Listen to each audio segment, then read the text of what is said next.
Hi everyone. Hello. Hi everyone.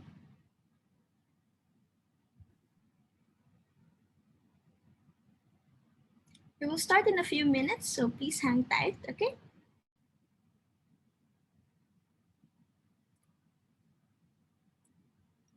Hi everyone, good afternoon. We will start our panel discussion in 5 minutes, so stay tuned. Thank you all for coming.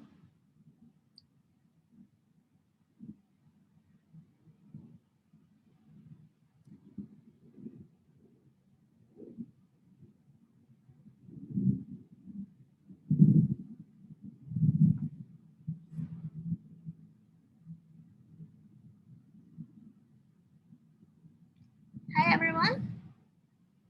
We will start in a few minutes, so please stay tuned. Hi. Hello.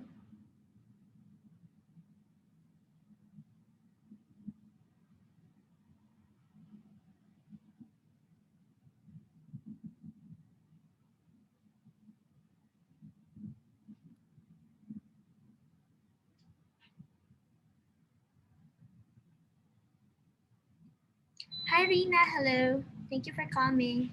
Hi.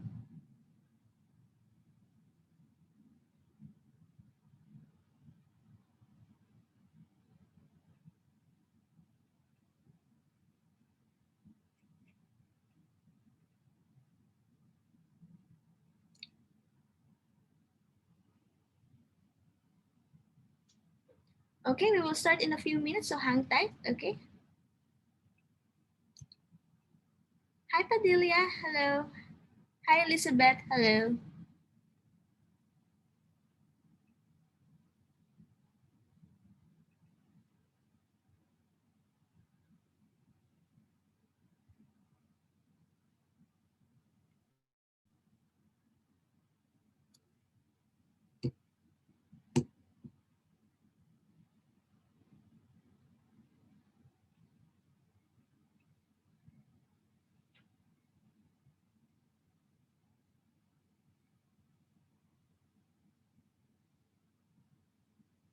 We will start the panel discussion at 3:05 p.m. So please hang tight. Thank you all for coming.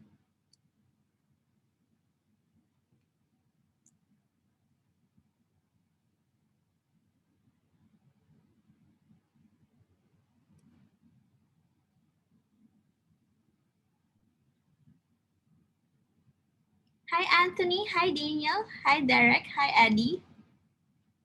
Hi Jai. Hi Michelle. Hi Rico. Hi Steven. Hi Tiffany.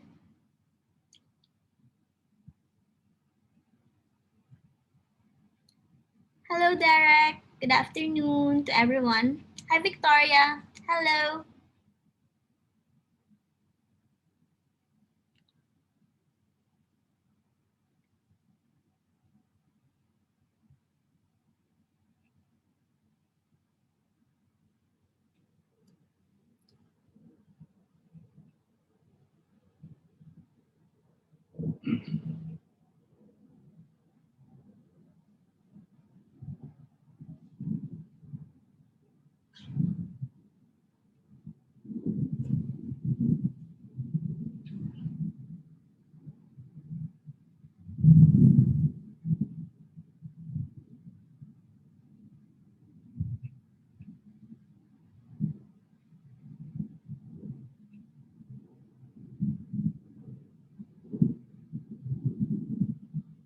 Okay, we will start in a minute. So please hang tight. Okay, let's. Hi, hi.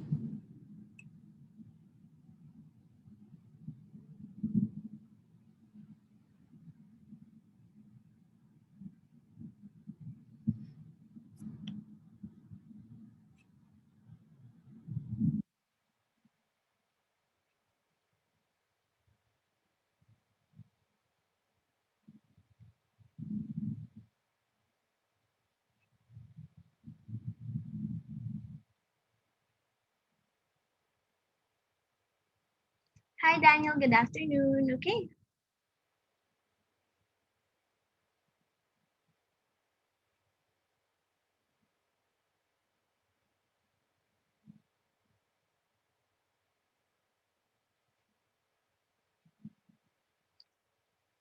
Okay, let's start the panel discussion. Okay, so hi everyone.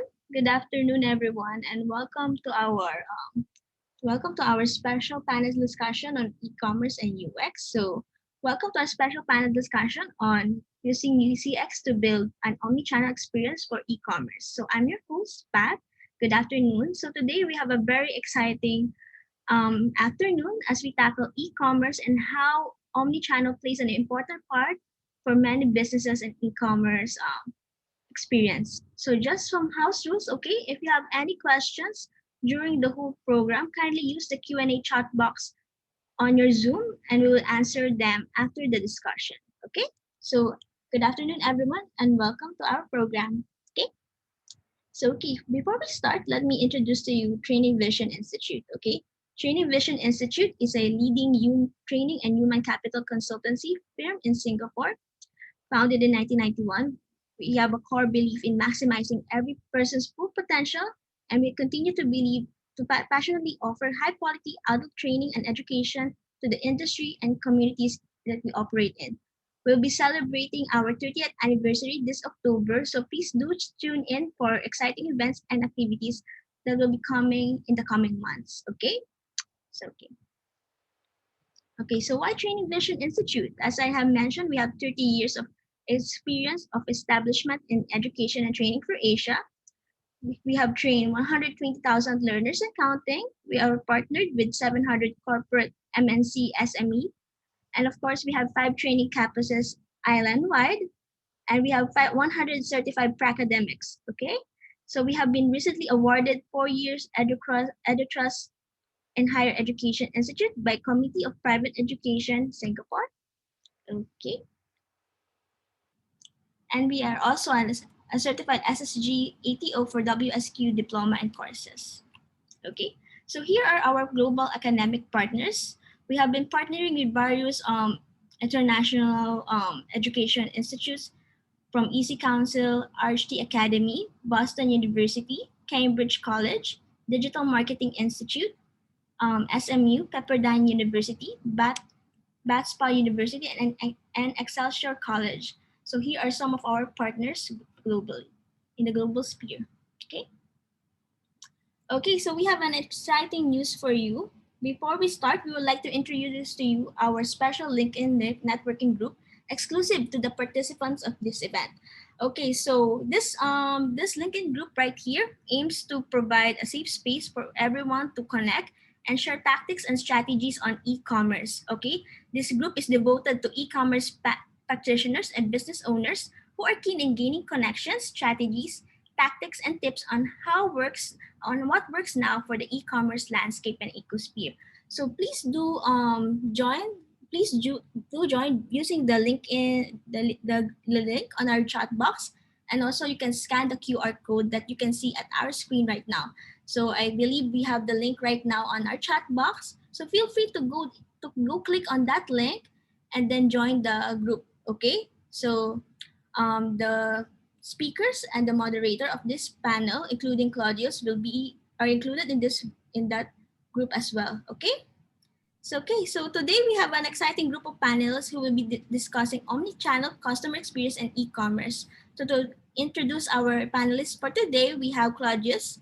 Claudius is the founding president of the Singapore Chamber of E-commerce. Singapore Chamber of E-commerce is building an e-commerce ecosystem for every Singaporean businesses to compete globally. So welcome, Claudius. Good afternoon. So take it away. Thank you.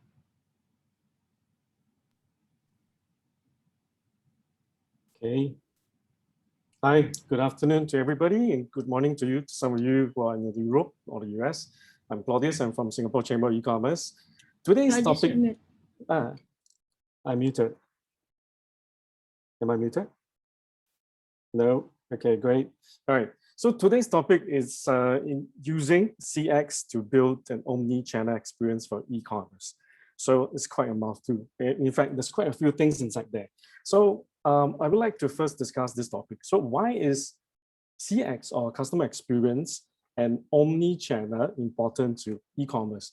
Maybe let's unveil a few points, but I'll just keep it short, just 3 points, right? So it's like customer experience is really how you differentiate your brand from the rest.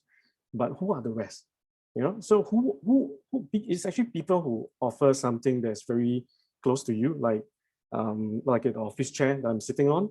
But if nobody knows that your office chair, is something that you can actually walk longer in it, then it's actually not differentiated. So why is it a good time to learn about customer experience? It's like the number of businesses who went digital during the last 2 years, during the COVID period, is huge. All right. So it could be a score of 100,000s, right? So this also includes those who were behind you in terms of digital transformation, but they are now improving, they are competing with you. So you have to differentiate yourself. The second point, omni-channel. There are some who say that omni-channel is the gold standard, right, for retail business. But whenever I ask such questions to our members, I get very, very answer. It's like, what is omni-channel? So they may not know actually what actually is omni-channel. So I do want to bring this up and share and use the panel to let people know more about omni-channel and actually the whole purpose of it as well. All right. So, and of course, omni-channel is about providing a seamless, continuous customer experience across any device or location that for the customer, right? And most importantly, with a personalized brand experience. So see the context there? Customer experience is really deep inside omni-channel. So lastly, e-commerce is still in the stage of high growth, right? So the customer base are still growing, they are new, and some of them are used to retail stores. My question is, are you creating an online brand for your business, for yourself? It's like, I'll give an example. When you think about furniture, what do you think of? IKEA, right? So, but when you think about online furniture shop, who do you think of, right? You're not so sure whether it's IKEA, right? Yeah. So when you think about online grocery shop, RedMart comes to mind, right?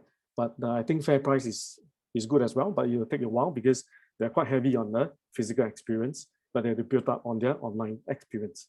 So that's the context to which I like our audience here today to be able to receive, as in how important is customer experience, how important is forming an omni-channel strategy. So in our panel today, we have experts in these few areas. First of all, we have Paul, right? He's a CX expert. He's from CX Vision. Second, we have Chame, Gu Chame.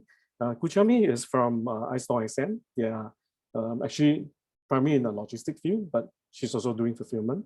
Next, we have Frida Lee. Frida Lee, she's a long-time friend of mine, but she's actually a performance marketer, but she has a lot of things to share in terms of CX, right? And the last, we have Luke. He's now currently still at the Netherlands, right? He wants to come to Singapore, but he also shared with us how is it important for omni-channel for CX. Okay, so can we have each of the panel introduce yourself, and then I'll give you a short question first. Okay, so let's start with Paul.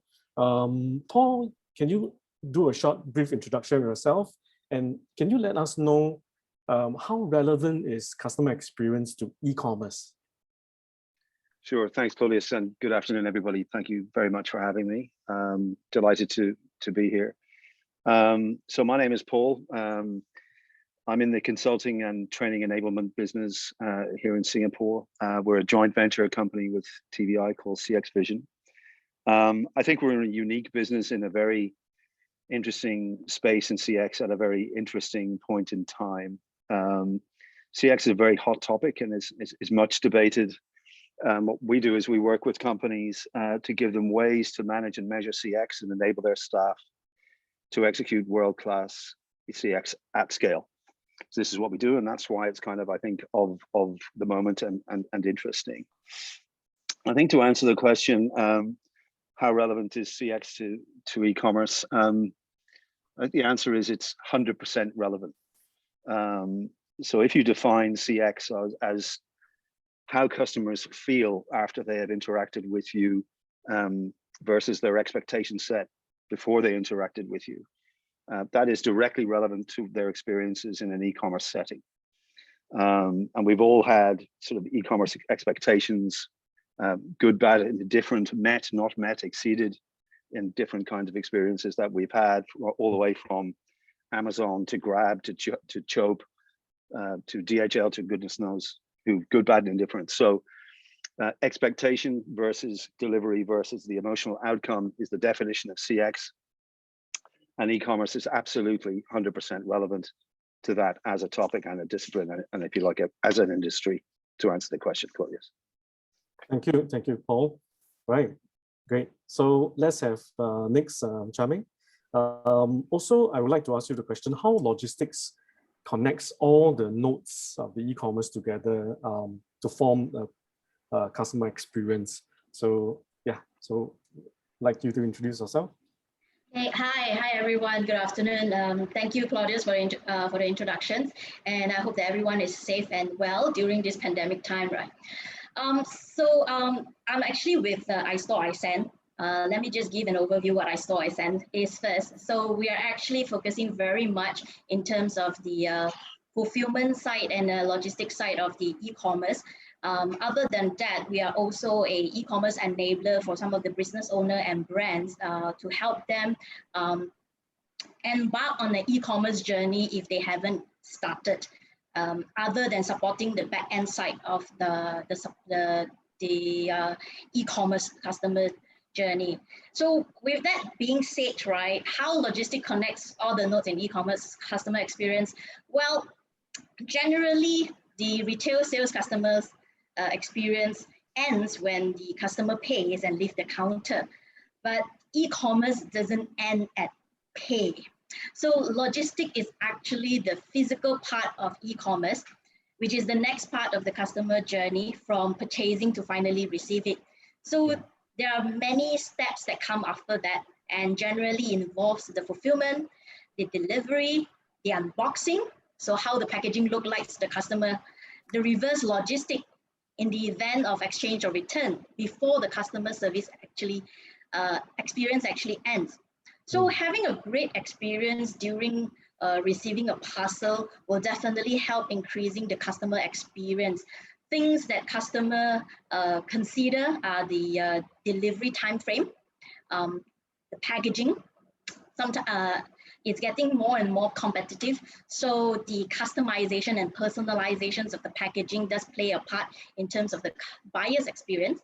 So a customer can actually easily be deterred from purchase or even repurchase again if they actually experience a bad logistic experience, say for example, late delivery, right? Or even broken parcel, item missing when they unbox, or actually wrong items is being packed in the parcel.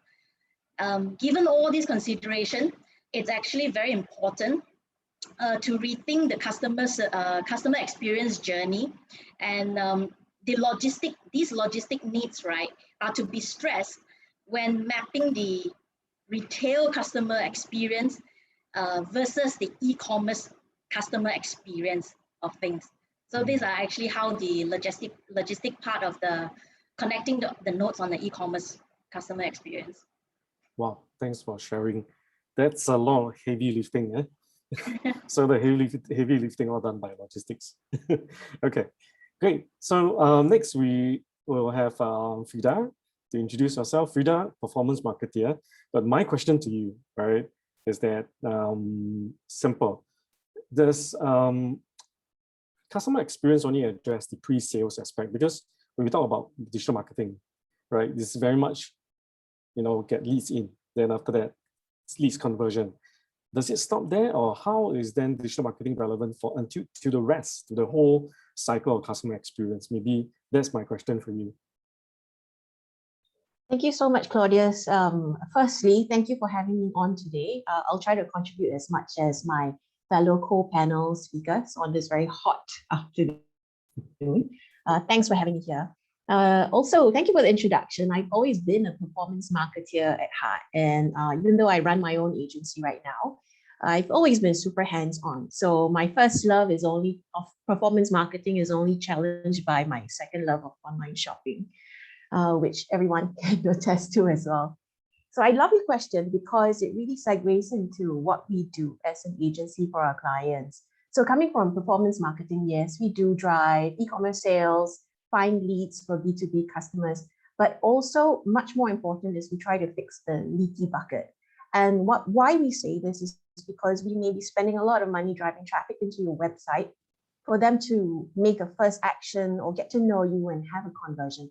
But what happens is a lot of people bounce out of the website. About 50 to 80% of the people bounce out. And these are the people that we want to try and collect into our database and try to remarket and retarget to them, because there is a relationship that you can start with these people. So very earlier on, when you first opened, you also mentioned about, how do you introduce a chair that you're sitting on? What is your value proposition? And how do you speak to your customer sets? So in performance marketing, we try to use a lot of different data points to fit together who your customers are to help us inform you whether we can build an acquisition funnel for you from a pre-sales perspective to a post-sales perspective, which is then a lot of the remarketing, lookalikes, all the nice performance media stuff that you can do on paid advertising, but as well as cascading into email marketing and trip campaigns. So I really look forward to today's conversation with everybody. Thank you. That's quite a lot of things that we need to share. We need to learn from you. All right. So next, we have Luke. Luke, you're an omni-channel specialist, in fact, a strategist. All right. So maybe I give you a simple question: how important is omni-channel for customer experience? Okay.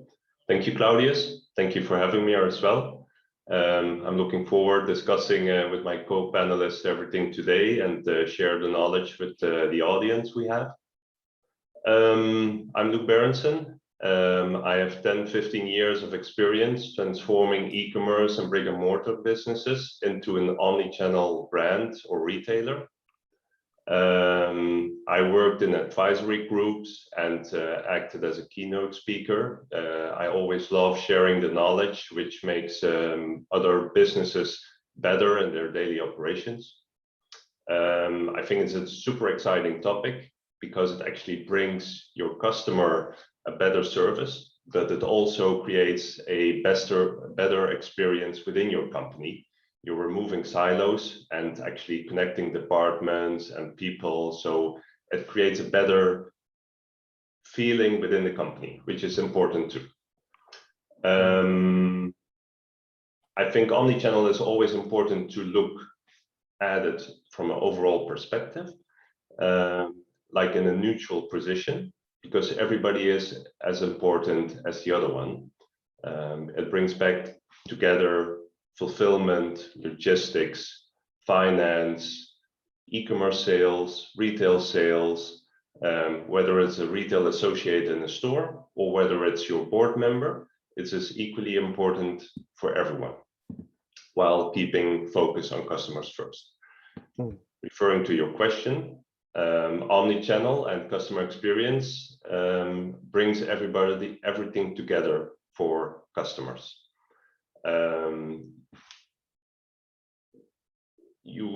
All the touch points are more visible for customers. You emphasize your click and collect, maybe. You emphasize your fulfillment. If your customer makes a phone call to have an order status question, you show that you have the knowledge available and it's easy to serve them actually. So by connecting everything, you're removing complexity, but you're also creating complexity. And if you're doing it in a not so good way, it makes you more vulnerable. So it's important to always focus on customer experience, no matter what you're doing, whether it's omni-channel or retail or e-commerce. It sounds very deep. Okay. I'll be looking forward to learn more from you. Actually, before we start, I just want to share some interesting experience. When I was in Fujian, I went to a retailer who has been on Omni-Channel, been using Omni-Channel, and they said they have sales of 500 million on Double 11. Okay, 500 million RMB one day. So in the subsequent year, they have a sales of 800 million. So and that's one day. So make a guess, what are they selling? that needs omni-channel experience. They're selling things that you can see in the toilet bowl, you know. So anybody go and buy a toilet bowl online without trying it on? Okay, so basically that sums up really the effect of really having omni-channel, because they're having a lot of services done on WeChat even, and the WeChat customer service agent would tell them where is the nearest shop for which they can experience it, and then they can buy it online, or they can buy it in the shop itself, and they can arrange for installments and things like that. So that's one, and I find it very interesting, right? So I'm hoping that if there's anything that is really integrated in omni-channel for sales, really for between retail and physical store and virtual stores, it's something that's really worth learning. So I'll start my first question. How does omni-channel really amplify? I mean, I'm feeling right now. How does omni-channel amplify the customer experience? Because customer experience is, you need to be consistent. You need to be there, right? So you need to be meeting expectation. So how does omni-channel meets that expectation, right? So maybe we start from Luke. Sure. I think it's a really important question to ask yourself when you're stepping into this strategy, actually.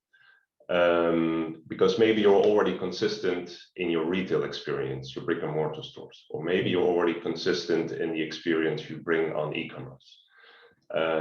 But if you're bringing everything together, it actually accelerates what you're doing and how you're presenting your company. I think Omni-Channel also highlights your vision and statements around what you actually want to bring to your customer. You know, why are you doing this? What are you delivering? And what is the added value for your customer to engage with you in such a way? Maybe you have a specific strategy or statements around sustainability, and you want to enlighten this during the fulfillment solution. Maybe because you're offering click and collect or return in a store. There are many different flavors that you can actually, you know, empower your overall statements with.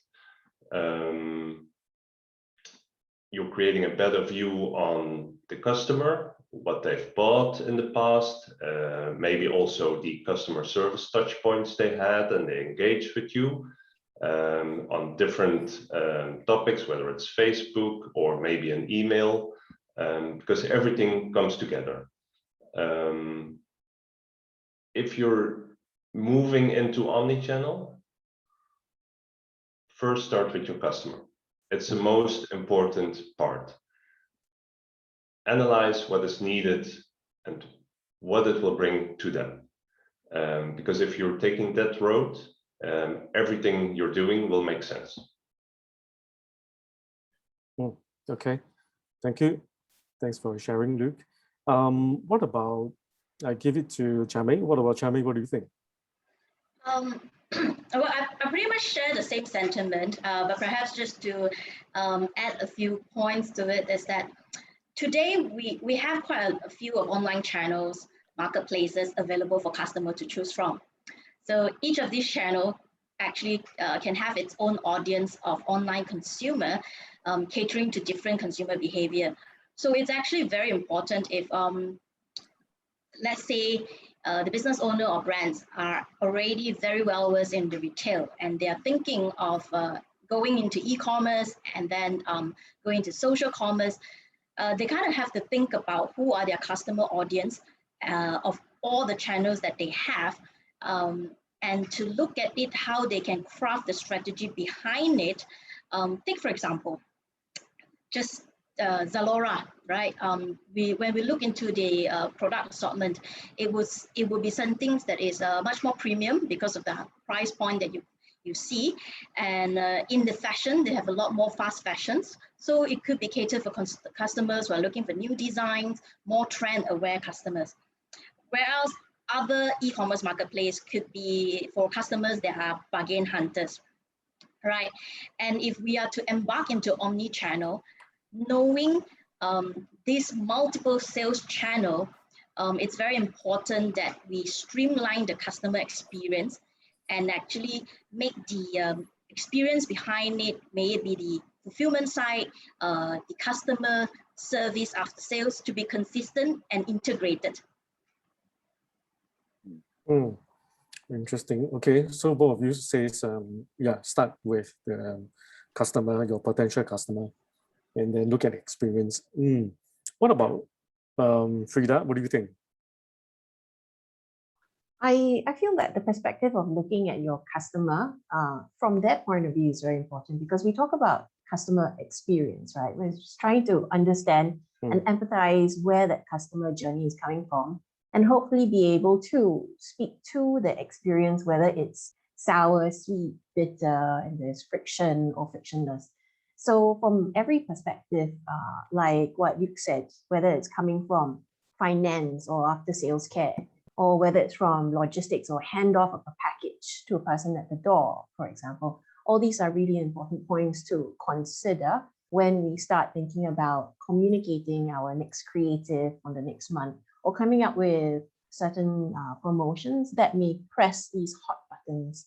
Now, of course, if you manage to find that there are certain aspects of the customer experience that is sour, you try to fill in those gaps, and hopefully you do a good job of it. I mean, that's what keeps all of us alive as consumers and happy business owners as well. Thank you. What about Paul? What do you think?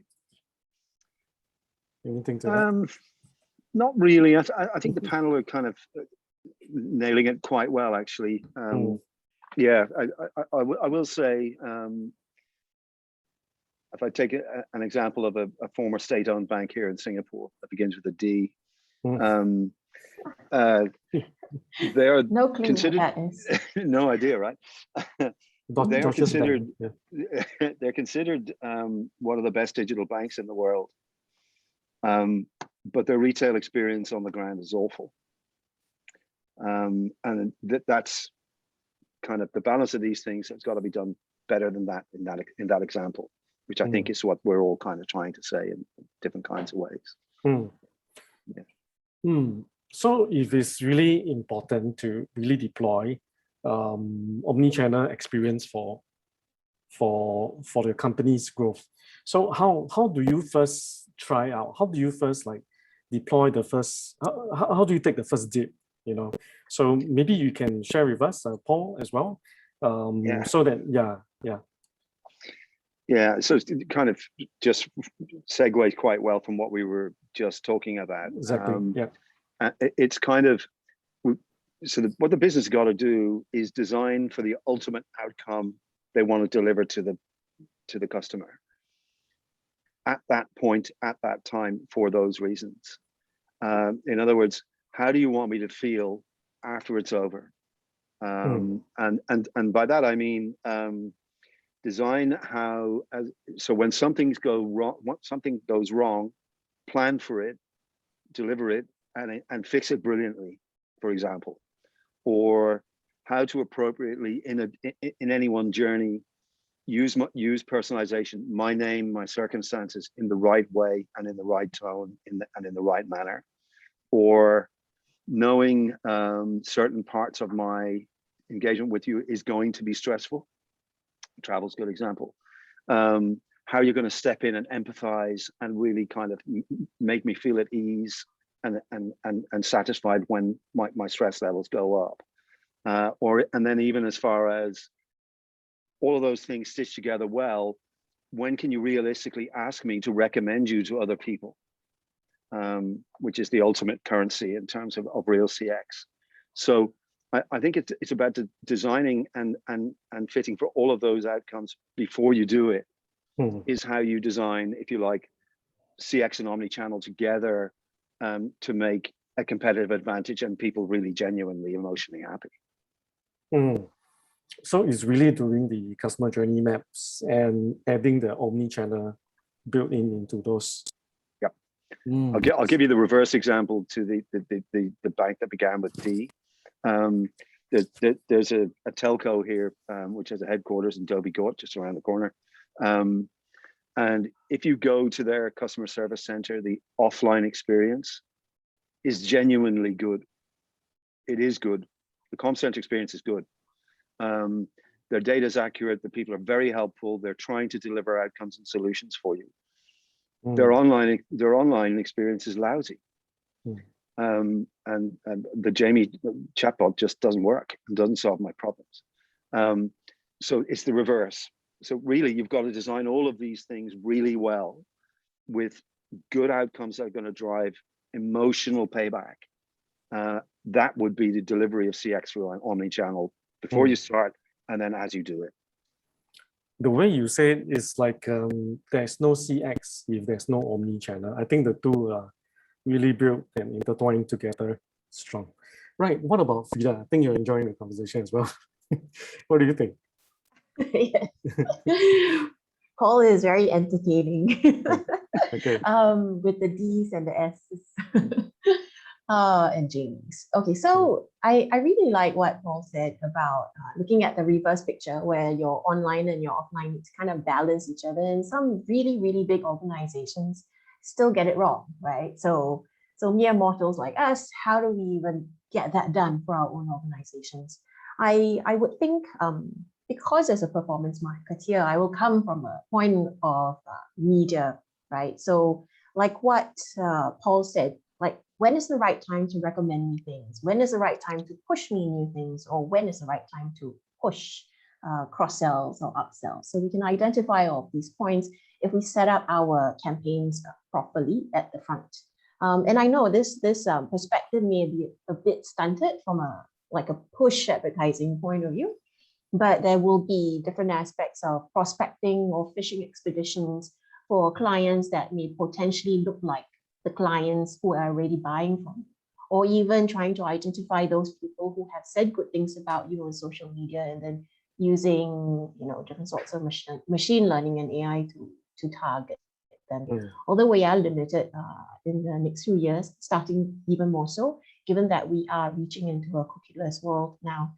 The other thing that I like to touch upon also is that understanding that journey mapping, and even before you start to do like advertising or fishing expeditions, trying to understand how you want to target them at different stages of their purchase funnel is also very important, because there are many things that we can do on the front end when purchasing media and targeting to message or sequence messages accordingly. So unfortunately, I really, at this point in time, if you ask me, how do I then target a person who's had a brilliant customer experience at my counter and then get them to be word of mouth? I haven't been able to figure out how to do that via right now, but I'm sure if collection of data is okay, and there is kind of a sign off for them to say, okay, I consent for you to give away my testimonial in all your campaigns, I think that's one way or one aspect that we can kind of shout out about how well some of these companies do for their clients. Yeah, that reminds me of a case that I heard in, I think, 2019. It is said that when this organization, they have physical stores. So when they start building up their omni-channel services, they realize that actually 70% of because it's for ladies, of their customer come into the store, look at the product, 70% of them go online, look at reviews. Yeah. And yeah, out of that 70% will look for reviews, 60% buy. Okay, because they are looking for the cheapest way and the easiest way. For Singapore, it's like logistics not so much an issue, but for any other place, they also have to decide on the logistics, the delivery time. All right, so because something that I want to put on my face, I don't want to wait 1 week, that kind of thing, right? So it's really powerful how omni-channel works. Even it's what you say in the pre-sales aspect. And they talk to each other, and they talk to each other. Word of mouth, literal word of mouth. They speak. Yeah, human to human. You can offer your reviews at the same time when you pay, right? So yeah, you don't even need to leverage on influencer or social media so much as to spend money there, but to really to get your customer to say something about you in the shop or about the experience, your services. I think that's one point. Luke, you have anything to add? I think it's an interesting step, the first step. It's the most important one, especially if you're a smaller business, you know how to approach this. Many companies want to do it all at once, you know, having the full omni-channel palette of options for your customers. I think it's important to flex your muscles, try something out, see how it works, create online awareness in your store and the other way around. Ask for an email address, create awareness, start sending emails about your store, maybe promotions in store, maybe a nice Saturday afternoon activity that is happening, but also the other way around. If you have a store customer, focus on your online presence and tell them there's maybe a bigger promotion online if you buy something. And by slowly creating this awareness, and maybe next step would be showing the available stock in your store at your website. Those are very minor thingies which actually are pretty easy to accomplish without making huge investments. Your customer walks into your store maybe once a month, if you're lucky. Well, they read their email every day. So if you build up that connection in such a way and keep pointing out all sales channels, then you're actually more engaging with your customers. I think that's an important step if you say, okay, how do you want to make your baby step in the omni-channel world? The common thread that I see here is really engagement. Make the meaningful engagement and design the first meaningful engagement with your customer. Okay, Charmaine, anything to add? The first dip. Sorry, I forgot that I haven't unmuted myself. So okay. just to come from maybe again from the logistic needs, right? You see, especially for SME, small business owners, or they just started, they didn't even try e-commerce or online presence for the starts, right? I guess that the first steps of deploying omni-channel, it would be to actually identify the needs unmet on the current customer base, right? For example, is there a need for online customers that prefer to go to retail because they want to try or test the product out first before conversion? This is probably especially true for fashions, right? Or are there clients actually in the retail store that actually churn because of lack of variety or size in store, right? Today, if you probably go to a fashion store or boutique, right, you may get disappointed because of the particular items that you like ran out of size, right? And the retail assistant will probably just say that we'll let you know when it's replenished. But if you go into an online presence, right, having a real-time inventory availability, or even a new product that's actually being introduced for the particular brand, your customer get to know either through a email subscription list that they are already on, or actually by simply visiting your website store, right? You kind of allow and give them that options of delivering that information much more faster than actually going into the shop. Because going into shop, right, it kind of takes time, and worse still if you don't have a lot of outlets, right?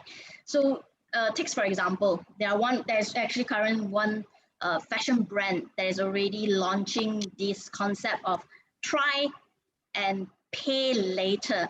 But what they do on their website is such that they allow the customer to reserve those stocks and choose whichever outlet that is nearest to them to try that particular piece before even they actually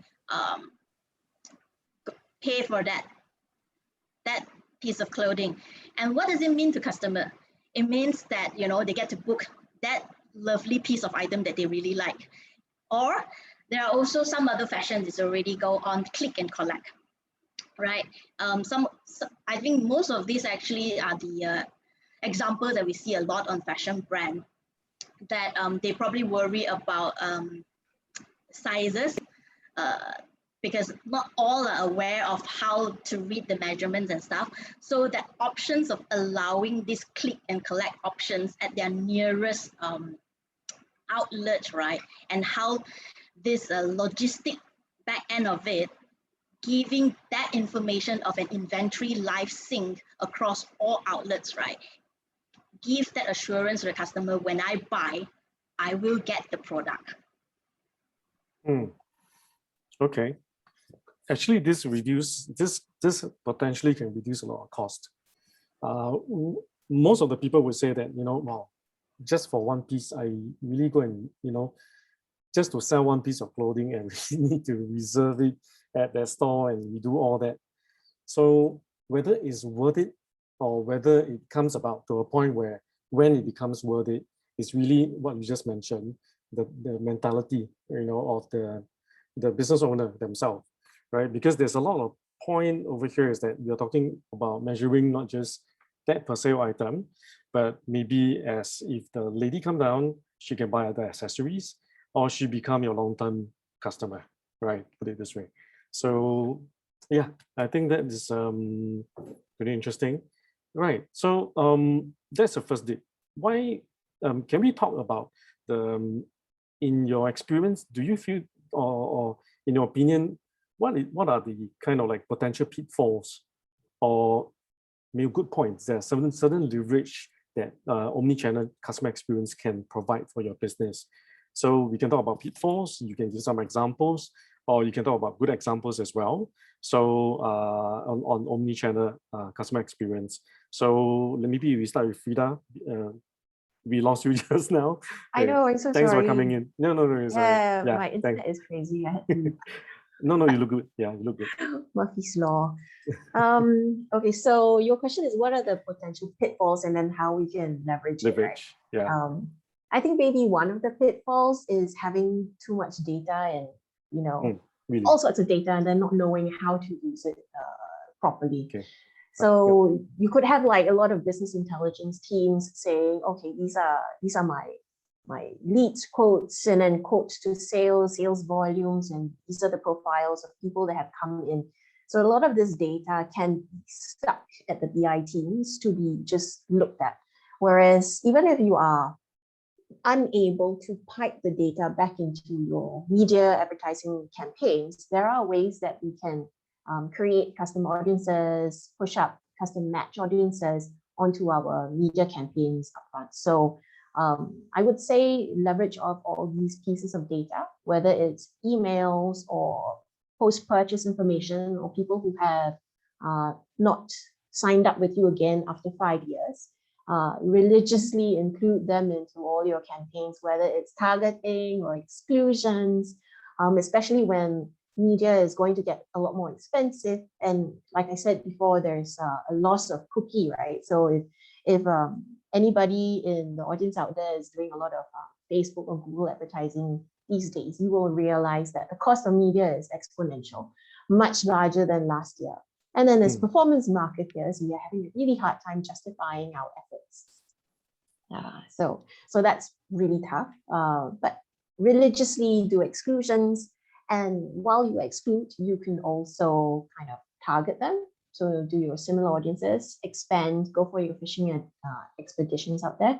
What we are trying to do also is we're quite lucky to have a aesthetics cosmeceutical client who's opening an e-store with us in Singapore. So we're helping them manage their SKUs and creating the website.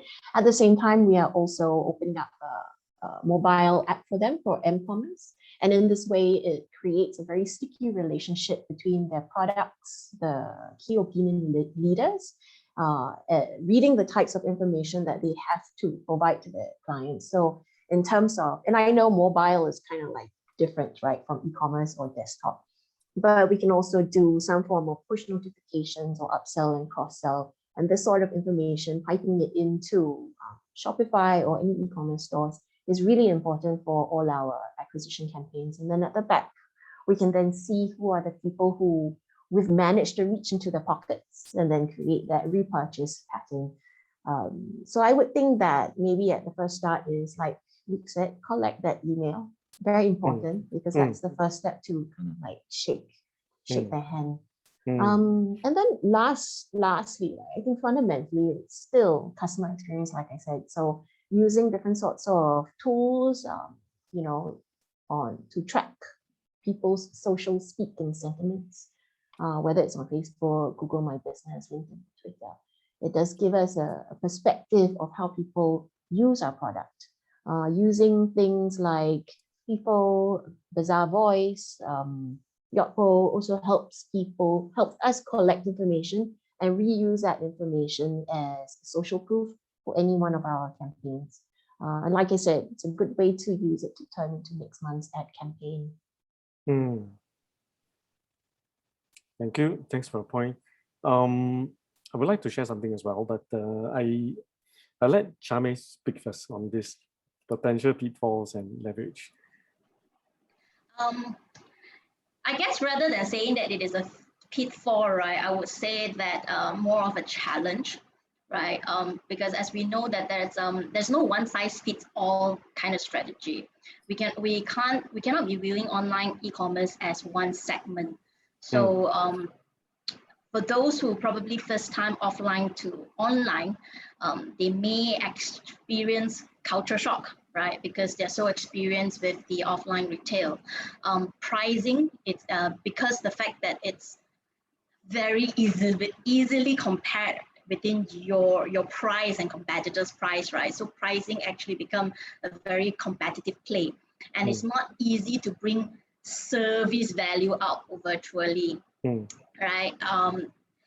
So the first challenge is probably about streamlining your pricing strategy between online and offline.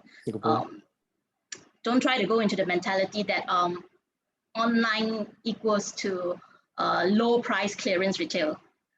Then it's one of your better strategy trying to clear off your offline retail goods, because you may potentially create the wrong perceptions to your online shoppers, unintentionally associating your brands as clearance sales brand, low price product. And this is even worse if they don't already know your brand offline, right? For new customer that you tap in from online, right? They will view you as the low price point product, and that probably may not actually be what you want, and it probably doesn't align with your brand strategy per se.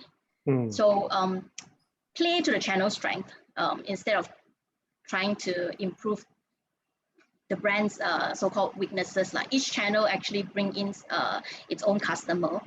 But one thing that you probably also have to be cautious about is that when you go online, customer service in terms of chat management will be important, because that is essentially people comparing the experience that they have with a physical retail assistant when they actually go on shopping in your brick and mortar outlet. Yeah. So in fact, that's right. In fact, how CX would be offering a more consistent experience is actually through online inquiry. So because it's more standardized, rather than to go to a shop, and sometimes the shop assistant may be too busy or may not be having very good mood, things like that. So there are quite a few questions coming on, and I would like to answer them.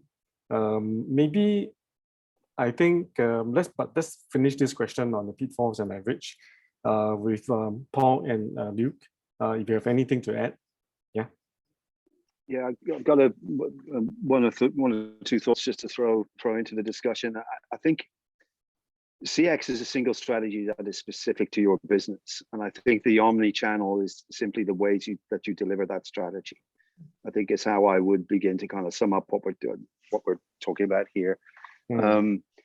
And the experiences people have in terms of the channels they use and how you manage and exceed their expectations to deliver the outcomes is done by design of that strategy. So, and I think it's true to say there are certain very simple human interactions that chatbots are perfectly good at delivering, and no problem. And that AI can support also can, no problem. But we shouldn't underestimate that there's strong evidence that says people actually do want to deal with people, and that emotions are human. So I think, this is not an online, offline discussion. It's an omni-channel discussion. The strategy is CX, and the outcomes are human, is what I would say to this point. So the pitfalls are not those. It's get that right in that fashion, and you'll avoid them. Stay with the course of understanding your customers and address their emotion. Actually, there's the outcomes you're driving for. Yeah. The outcomes, yeah.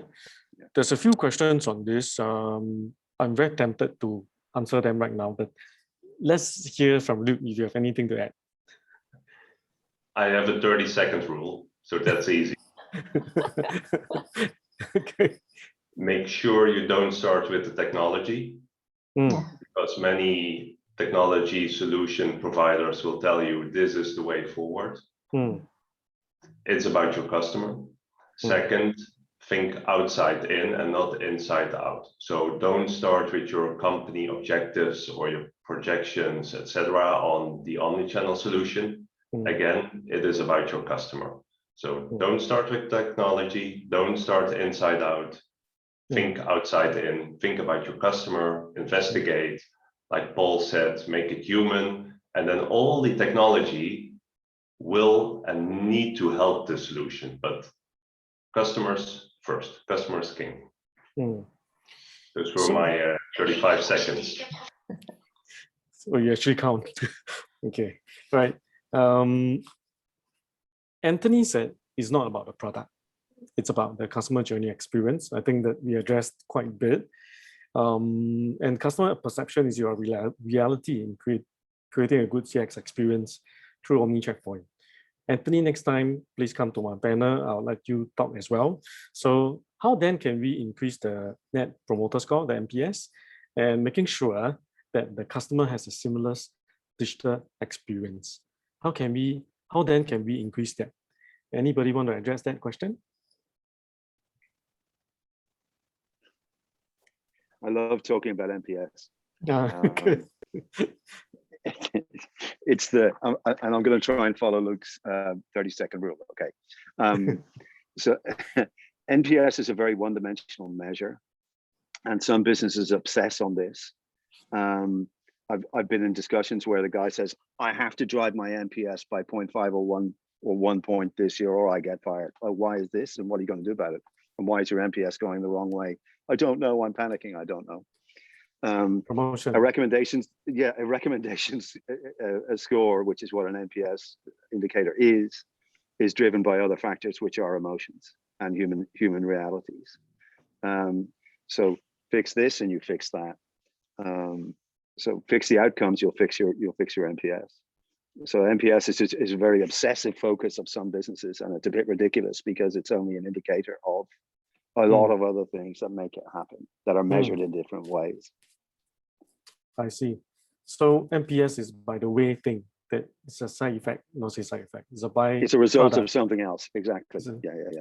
So what is the something else is the fix, not the NPS. So, I see. So finding out the best thing to, or the most suitable thing to do, measure that, and measure it from an emotional standpoint.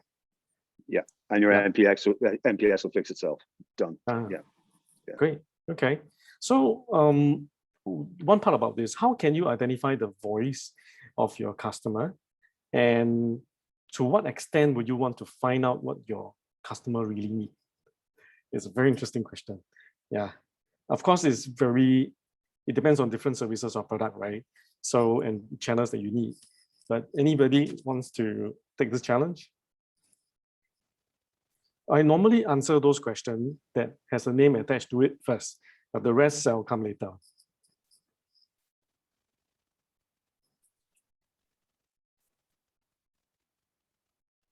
How can you identify the voice of your customer? To what extent do you want to find out what your customer really needs? If I may answer, yeah, it's about engaging with your customer and start asking questions, whether it's on our website, at each email you're sending. At the end, like, hey, how do you rate this email? Maybe send an email after you know that they have received the package, if it's an online order, and ask a similar set of questions each time. Did you like us, how fast we are? Did you like our type of communication? What would you do to improve? There's no wrong or good way to approach this, because again, it's about flexing your muscles and try to learn and start to engage with your customers. In the end, if you're growing and you have a larger audience, you could even have a customer panel session and ask 10, 20 of your regular customers the same set of questions and start to engage with them and see what their feedback is. Because again, if you don't measure, if you don't know, you're not learning and you're not improving. Understand. So really get to understand them, find out what they want, maybe even get a panel. I think one quick way is to incentivize it, so and take the reviews and post it elsewhere. Maybe that becomes your word of mouth, but I mean, you can do it at the same time, right? So when anybody is not interested in giving comments, then we can like fill up some points, like 1, 2, 3, 4. You don't have to write anything. When somebody's interested, would it be a complaint? I think treat complaint the same as compliment, the same way, and reward them. So I feel that that can be one way. But to what extent do you find out what your customer really need? Actually, I want to. Yeah. Sorry. Frida, Actually, I want to add. Yeah, I want to add to the point on the extent, right? Sometimes we shy away from like hearing bad things about ourselves naturally. So, asking questions to a few good customers who have referred a friend, but also going back and then humbling and saying, hey, you have not, joined us for a long time. Is there any issue? Why? Who are my competitors? Why did you go to them? And asking all these surveys are quite important, but also the one-on-one interviews. If there's a way you can salvage it, then salvage it, and then maybe use that sort of mechanic to do some sort of campaign and salvage more, perhaps. And then to what extent it also means who do you want involved in this project, right? So is it a marketing issue? Is it a call center issue? Is it a customer service care person? Or is it salesperson? It's not who, it's everybody's issue. So maybe having a small group of people, a core team in the company to really examine why we've lost customers. How do we salvage them? I think that is, it's the extent of how it should be, I think. How it should be looked at. Thank you. What I'm about to say, actually, I'm a simple man. So we did address a lot about to what extent, but maybe I'll give an example. What if before I go to bed tonight, McDonald's send me a message and says, breakfast in bed tomorrow? Yes. The same meal? Yes. Put your thumbprint for payment? Okay. Tomorrow, 11 o'clock, I get the meal in front of me. So did McDonald's understand why I need it? Yes, because they know exactly what time I order it for my kids. So it is good if they can someone to send their meals here, and then you can teach my kids how to eat their own burgers. Wow, even better, right? So I guess to a point, I'm giving a very simple, very low down example as to really, that's what really I need. Yeah, but that's to do with food, right? So hopefully we do address that. I'm going to go back to one more question, a short one. So how do we choose the most suitable model, right, for different types of e-commerce business? But I feel that I'm using this to address some of the questions that have been asked, because what is the best model? What is the most, how to choose the suitable model for example, a business that is more B2B, more B2C, more online, maybe more offline, so how do we really do it? But we heard, I'm going to put a challenge. We heard that it's about engaging with the customer. We heard that it's about survey. We heard that it's about reviews. What about other things? Is there any other things that we can do, like sit down together with them and eat the food with them, or whatever, you know? Is there any examples that our panel can throw at me?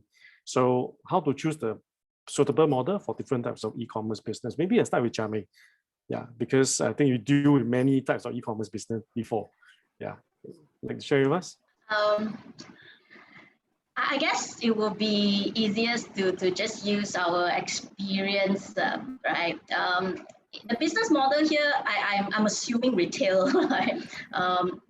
It's always very important. It's really just about study who your customer segment first and broadly understand what their demographic are before even selecting the channel to invest your time in, right? Because I think all businesses have certain resources constraint, as particularly even more true for SME business owner, right?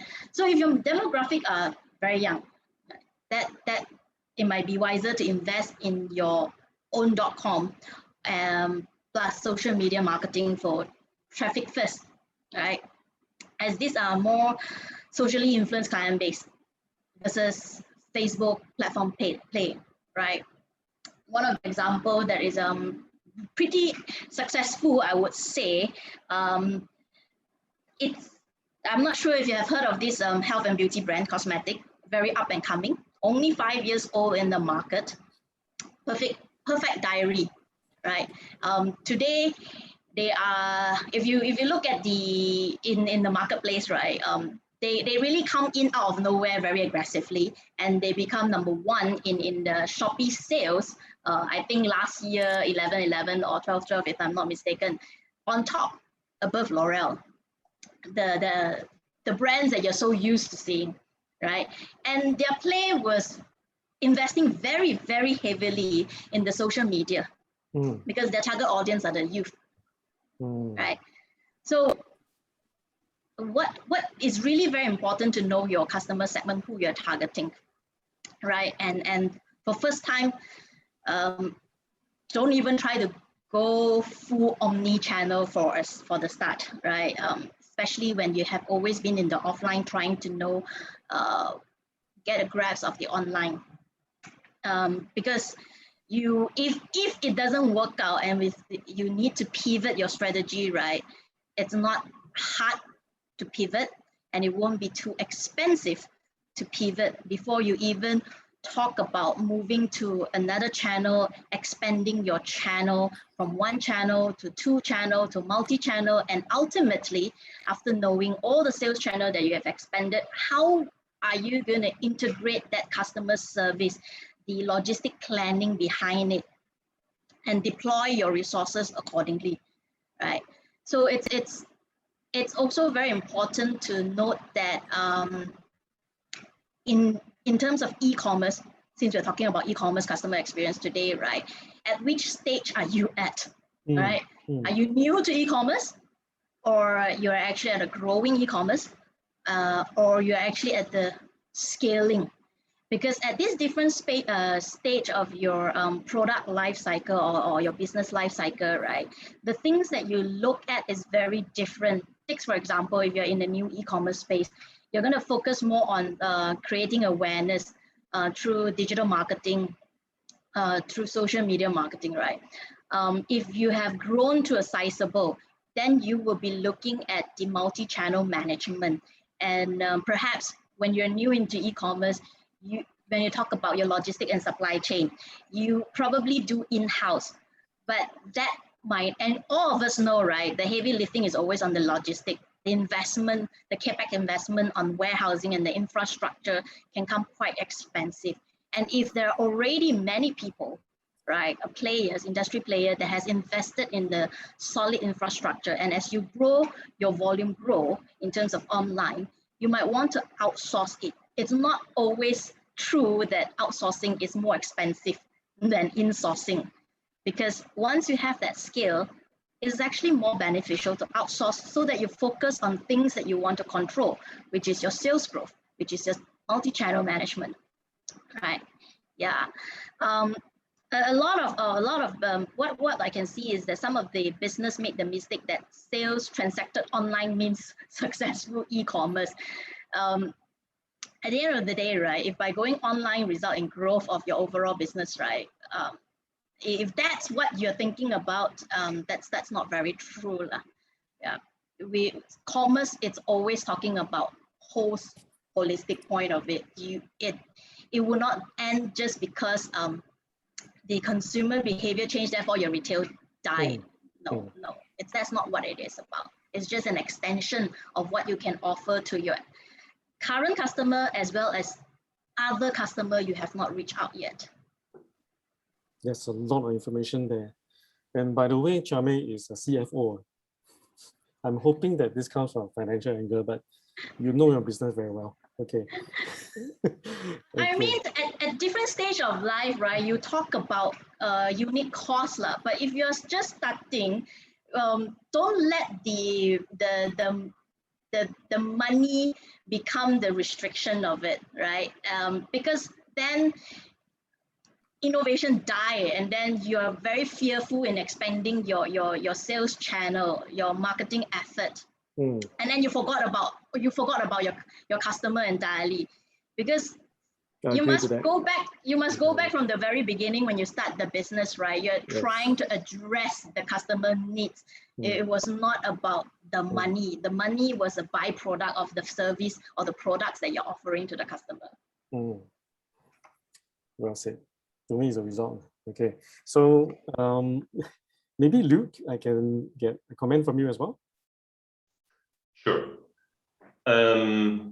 Obviously, I always preach about omni-channel, connecting online and offline, click and collect, curbside pickup, ship from a store for an e-com order,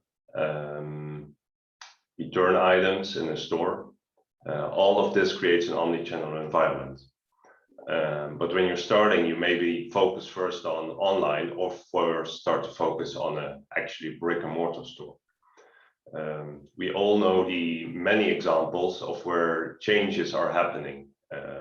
Supermarkets are now also online or in an app available, or maybe even only so.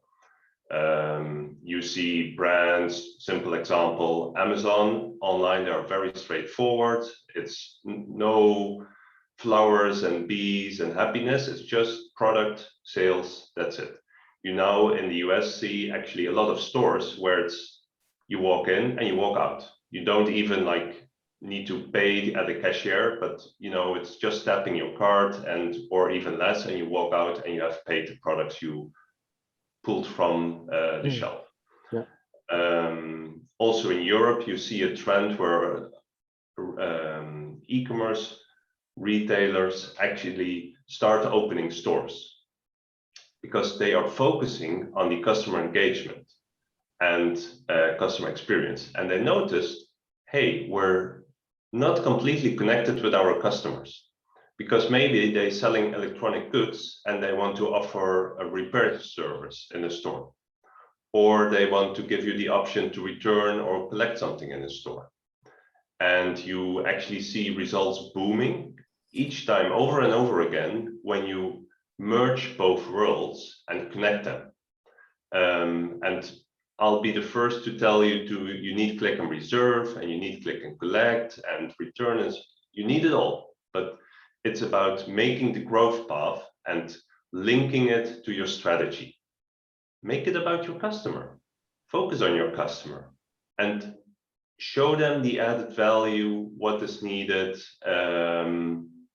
or what is needed for your own company to create that experience for your customer. As an example, deliveries. In Europe, e-commerce deliveries are very different than what is happening in the US or in Australia. And I know it's even different than what is happening in Singapore. So you can have even a global strategy that you want to give the best possible service towards your customers. But maybe in Singapore, it's about picking up your item which has been delivered from a DC in a store. Hmm. While in the US, it's very common to have expedited shipping for next day delivery, and you pay $30 for it. Because for them, it's really normal to wait for 5 days for a package to arrive. So it's always about looking for the gaps, measuring, and identifying what is relevant for your customers. I know companies where you can actually order products and they're not shipped to you. They actually wait until you have a set of products so that it actually makes sense to put everything in a box and not have only like one pencil. Because that's also the future, it's sustainability. How do you create this better world together with your customers and make them aware of the consequences of having shipped each time? Of course, it makes sense to have something quickly, but if you engage in a different way, it creates value for everybody.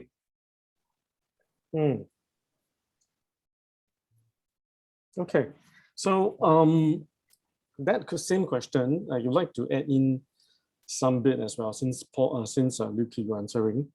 I got a question over here that seems to talk about the discussion seems to revolve around multi-channel instead of omni-channel, right? Because I think quite a bit of we talk about is using different channel, but how does the channel talk to each other or link to each other?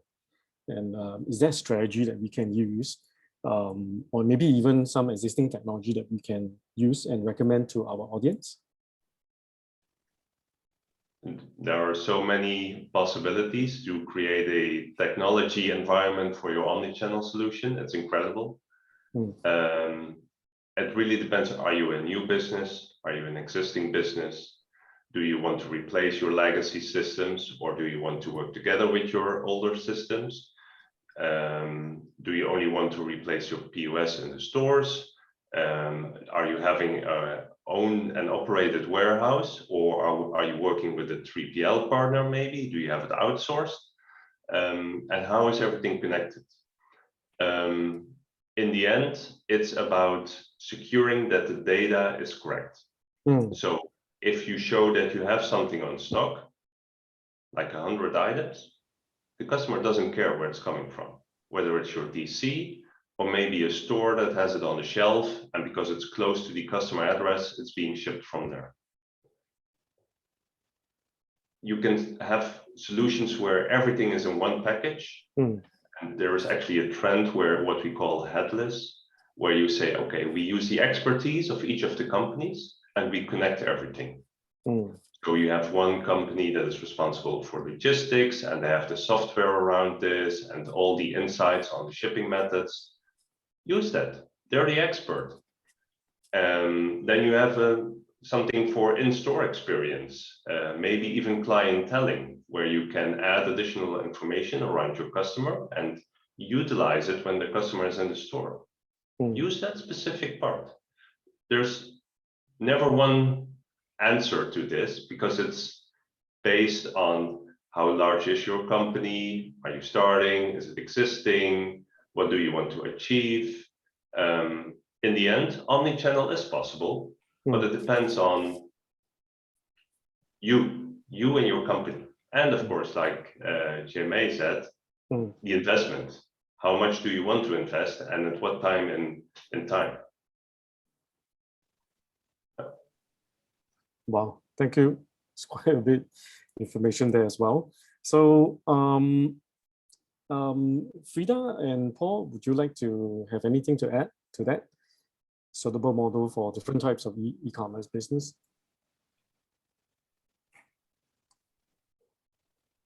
I think it's omni-channel and relevant experiences. That's what it is for me. That's the model. It's relevant to the size and nature and maturity of your business, up to you. That's the simplest answer to that question. I think the guys done a very good job of covering a lot of detail, but that's all I would add to that. We seem to be speaking quite a bit of things that are tied together and repeating. But okay, that stressed really the critical points. Frida?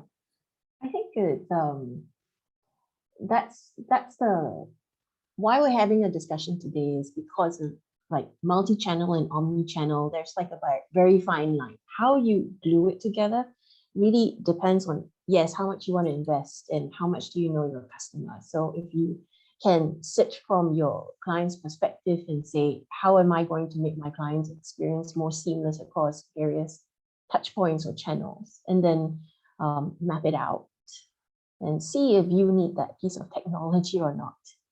Because the answer could be really, really simple. It could just mean after you deliver something, make a phone call. It doesn't cost any technology. It just takes time, effort, and one warm body. Yeah, I agree with that.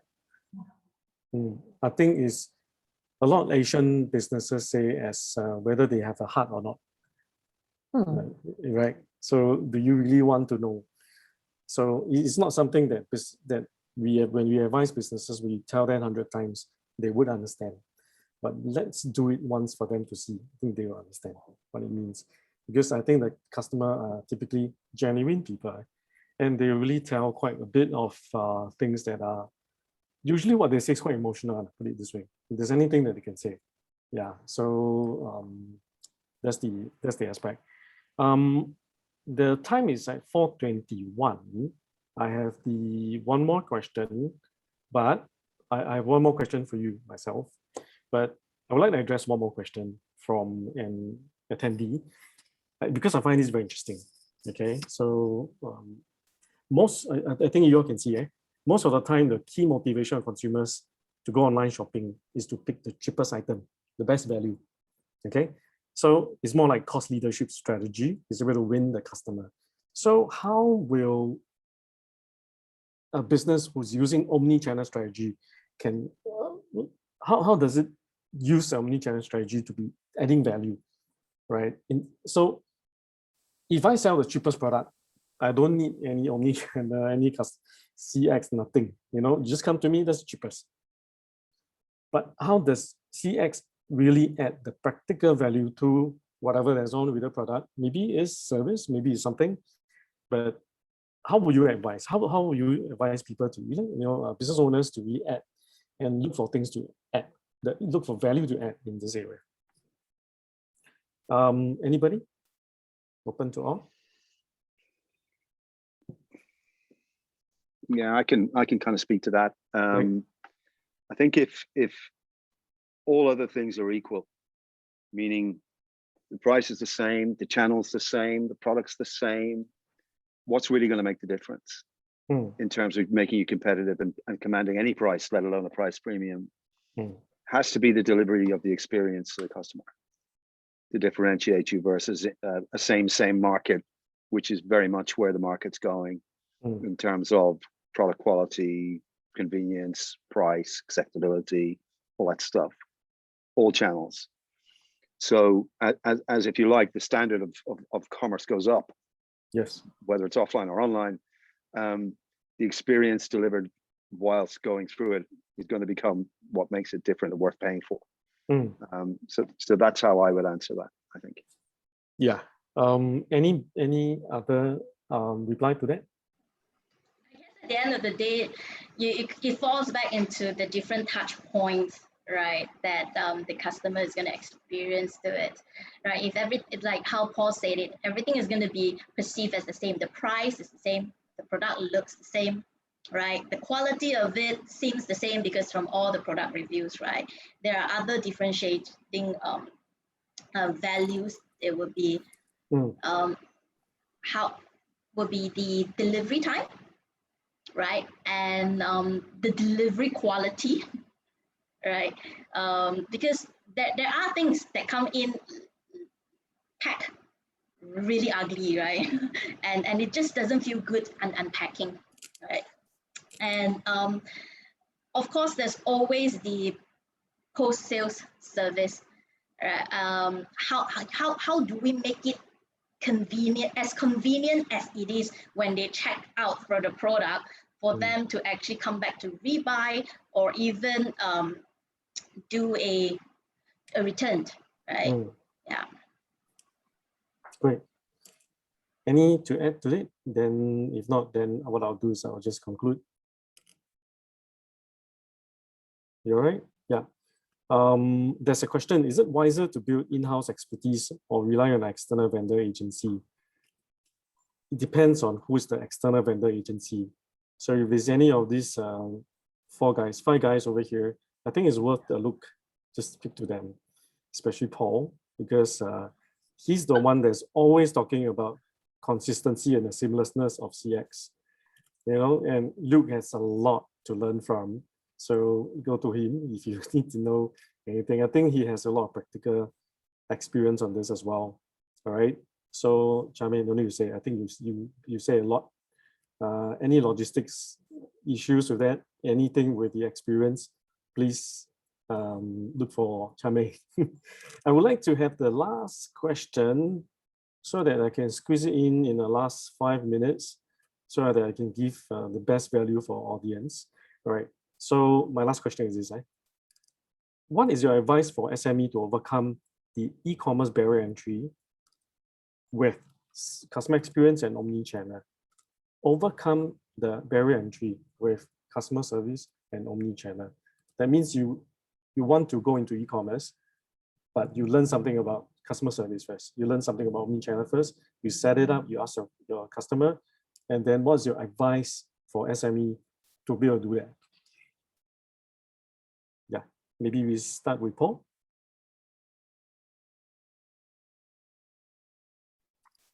Yeah, I go back to something I said earlier. It doesn't really make a big difference whether it's SME, online, offline, whatever. It's start with designing the customer outcomes that you want to deliver to make them happy in the situation that the experience they're going through to get what they want or do what they want to do. And then if you're just getting started, I would then say keep that as simple as you can. Great. What about Luke? I think it's important to stay close to yourself, to your heart, and to the need of your customers. Don't try to be like another brand. You can, of course, set examples of what you would like to achieve, but don't compare yourself too much with other brands, and try to build your own experience and customer experience around what you try to deliver. And if you're starting offline, everyone can grow into an online environment, and start small, build it up, see how it goes, and keep asking your questions. What do you think about this? How do you feel about this? How could we do better? If something went wrong, how would you like to have this resolved? From there, grow. I think there's not a real barrier. The only barrier are you, and overcomplicate what you can actually achieve by going into this direction. And maybe omnichannel actually makes it easier, because you know what you're doing in your store, and you can copy paste it, so to say, into your e-com environment for the same experience. Thank you. Charmaine? So I just keep this short, right? So whether or not you want to start your business online first, offline first, or you really just gotta remember your customer is the first. So you gotta think about the customer experience that you want to give to your customer. Identify those customer touch point, and then look into that strategies of those touch point, whether starting from the sales to the end of it, right? End-to-end solution for it. Because at the end of the day, the one with the superior customer experience, right, will be the one that is able to leverage on technology to amplify their impact. Don't try to start on technology first. Start on the customer experience that you want. Then when you have that, the technology is just helping you to supercharge that experience. Great. Thanks. That's a great point. Frida? Yeah, I think being able to supercharge the experience is important, but actually, what are we trying to deliver as a company or as a brand? So what is that single value that you want to say, or, because we're all different people and every one of us has personality. So brands have that too.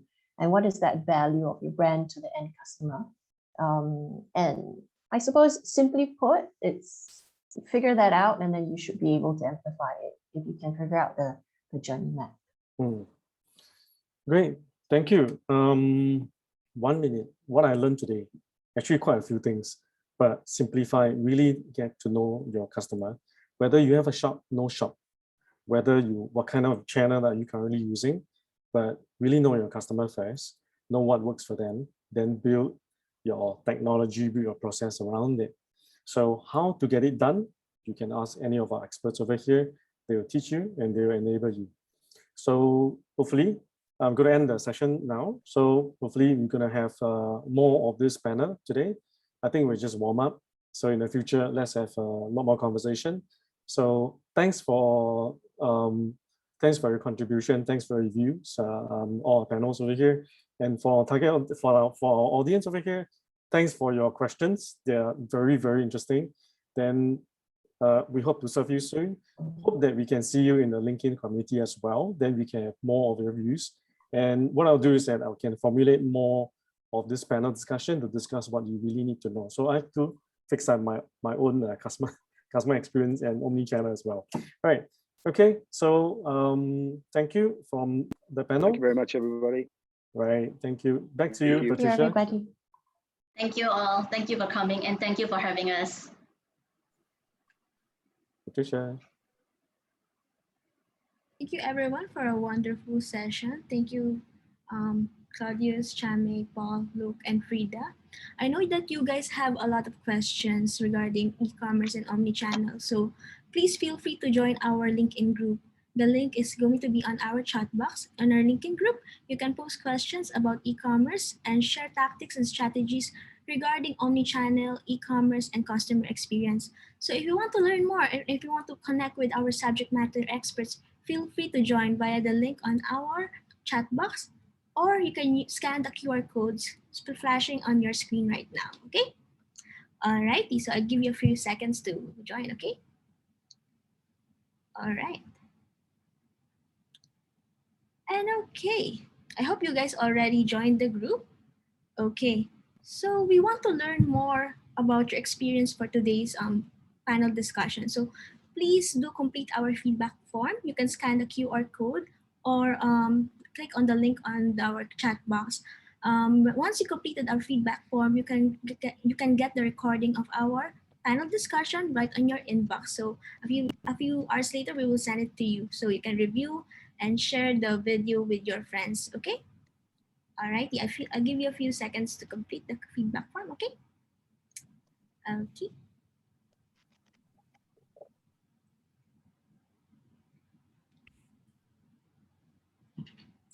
Okay, thank you so much for coming to our panel discussion. I hope that you guys enjoyed our session. Please feel free to like and subscribe to our social media channels. And of course, join our LinkedIn group, okay? So thank you so much for this wonderful afternoon. Have a great day ahead. Thank you. Bye-bye.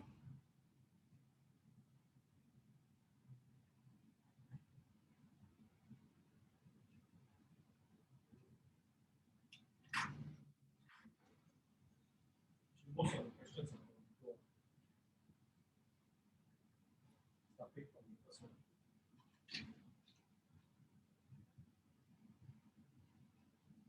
Has anybody joined?